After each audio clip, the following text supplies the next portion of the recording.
a little farm update on what we're doing on our farm end of November. Behind me is the dahlia field. We just have a couple more rows left to go. It's been a lesson in patience, honestly, handling it with our kids' school schedules. If you don't know, we homeschool, so all of that has to go in with farm work too, but we're almost there, and honestly, I'm okay with it because we've had so much rain here the last like month, and we're finally moving into a stretch of dry weather, so digging up those last little bit, it's not going to seem like anything. Once that's done, we're moving on to finishing up our high tunnel. We took a break from it to get the dahlias out. Again, because of the rain, that little shelter right over there was set up to keep the tools dry while we work. So the bigger high tunnel is going here, and then we're gonna put in a smaller one over there. And then way in the back, we actually had that tilled a few months ago, and I planted a bunch of wildflower seeds. So as the grass grows back, all the wildflowers will grow as well. Once those are up, it will be immediately time to plant all the hardy annuals that I've started. So in the big high tunnel, which is 120-foot Haven high tunnel from Farmers Friends, I'll put a link down below if you're interested. We're doing sweet peas, ranunculus, pansies, and and carnations. So that's what's gonna go in that one over winter. And then in summer, I'm still undecided if I'm going to do a set of dahlias in there for seed collecting, or if I'm gonna do some summer crops like celosia and lisianthus, which kind of need a tunnel in my climate. So here's where the dahlia field ended this past season, and then behind me is where it's gonna be next year. It's still gonna be where I had it this past year, but we're extending it out in addition to planting several rows of other cut flowers. And then I'm actually gonna move the dahlia field back a little from where it originally was. So way over there is where it started, but I'm gonna start it further back from the barn, and we're gonna have a vegetable garden in the front, intermixed with cut flowers to bring in the pollinators and stuff. This green on here is a cover crop of oats that's slowly growing. We did have some issues with crows eating the seed when we originally planted. So if you can kind of see, there's a few bare spots, and I'm gonna go in this week and reseed some of it. But once we hit February, this will really take off, and it will add a lot of organic matter to the soil when spring comes around, which will help all of the flowers.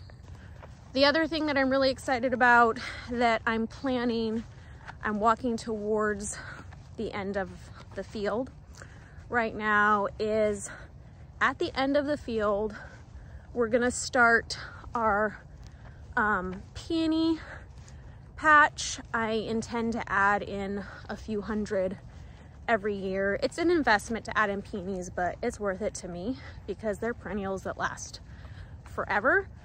So I'm going to start at the end of the field and move it this way, and the goal is to eventually have maybe, well, at least 5,000, maybe up to 10, I don't know. I always add in more. But the other thing that I'm gonna do next year is, after the peonies, I only have about 100 to plant this year because I was late to ordering. Anyway, it's fine, I don't care. 100 is still something. I'm going to plan out several 500 square foot cut flower gardens extended out so just past the peonies, which will be planted with different colors and different flowers. So like one will just be purely an annual, one will mix, one will be native. And actually the goal for that is to show what's possible in a 500 square foot space. So I'll be documenting that on YouTube. Follow along if you want to see those. Let me know if there is like a color palette that you would just love to see, because I'm still finalizing my plans for those, and honestly I could add in more.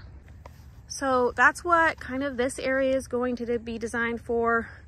Honestly, I'd be good with doing 6 or 7 different garden plans. This actually really excites me, because I've often wanted to give just a very clear idea of what you can do in a small area.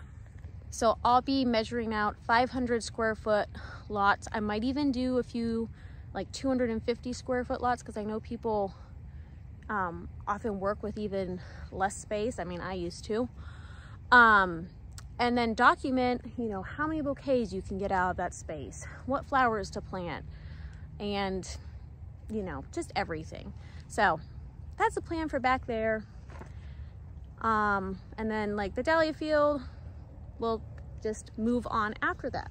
The other thing with dahlias that I'm planning, which honestly is a little bit nuts given everything else that I'm doing, is I'm shooting for 4,000 dahlia seedlings this year. My daughter really loves the seedling part, so I'm doing that with her. These are all seeds that I've saved from this season. We'll see if that happens, but that's the goal, and honestly I'm crazy enough to do it. So that's going to be another massive job next summer, going through and roguing all the ones that shouldn't be kept. And I will definitely be doing some tours of the dahlia field next year. The other big massive job that's happening right now is, as soon as those dahlias finish being dug, we're finishing that high tunnel this week, the week of Thanksgiving. Fingers crossed we are.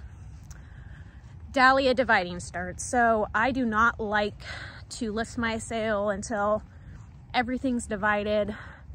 And my goal this year is to get it all done in December, which, no joke, is going to be pulling some pretty long days, but I'm determined.